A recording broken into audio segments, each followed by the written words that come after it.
what's the deal with gaming art? Look, I could have been a so-called gamer if I felt more encouraged and felt the so-called community. In fact, I could have been a boycon-bro among you should my focus was gaming in general. But, in the end, I end up making art that is, well, just drawings or illustrations. It's not much more than that. See, gaming is a strange thing to me as I get into my mid-20s. I don't feel that connection to characters.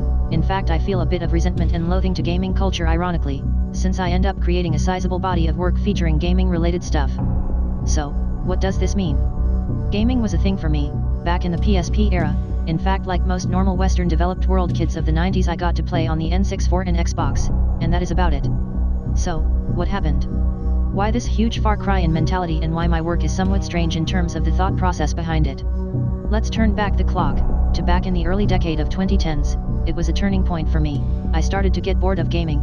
Gaming culture was more or less not as praised compared to the mid-2010s decade where Twitch and YouTubers played games to be paid.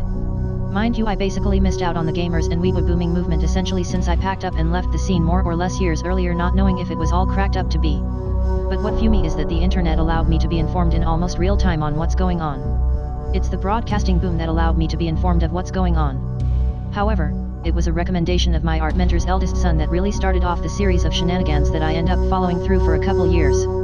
See, I hate to admit it, but I'm sure that greed of sort tends to run through of us. It's never enough and the scarcity for things we want is out there. And I thought back in the day, that chasing these vanity metrics on Reddit or Imgur was a good idea during that time. It was not until I started to do for months Dark Souls and Bloodborne paintings during 2016 that people start to notice. But then out of the left field, a commission came along. The client wanted me to sew a Dark Souls ink drawing at a rather substantial price at the time. It signaled the type of work people wanted, and several months later people will start to notice.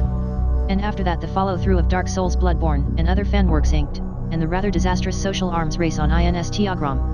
Rest is history.